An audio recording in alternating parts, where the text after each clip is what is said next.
আমি এই শেষ শাহাদত বাউল। তুমি আসলে বাউল না, তুমি একটা পাগলা ছোটা।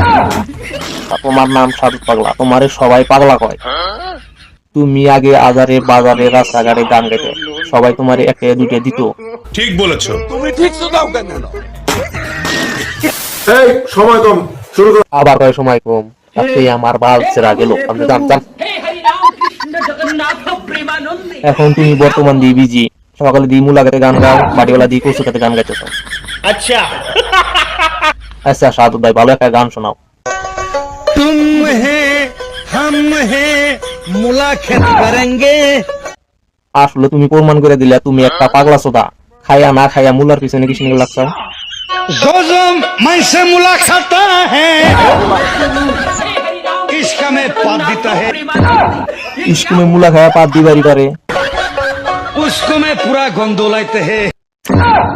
আরে পাগলা ছোটা, পাপ তো বন্ধুদের পাত কি বাসনা করে। আচ্ছা সাধু ভাই, তোমার বাড়ি কোনে? ছন্তলি কালাতলি। ভাই একটা কথা জিজ্ঞেস করুন, তুমি থাকো কোনে? আমি থাকি মুলা খেতে, তাতে কোনো চিন্তা নাই।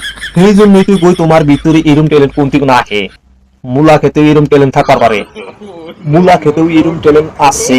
বন্ধুরা, আপনারা যদি সিঙ্গার হতে চান তাহলে মুলা খেতে যাইয়া গান কন, রাত বাইরে লইয়া যান। समझ रहे हो समझ रहे हो আমার কাছে একটা তরিকা আছে ভাইরাল হওয়ার জন্য। আজারে বাজারে রাস্তাঘাটে যেখানে 1000 2000 মানুষের সংখ্যা আছে, ওখানে একটা জোরে করে পাত মেরে দেন, ভাইরাল হয়ে যাবে। क्या बात करता है यार।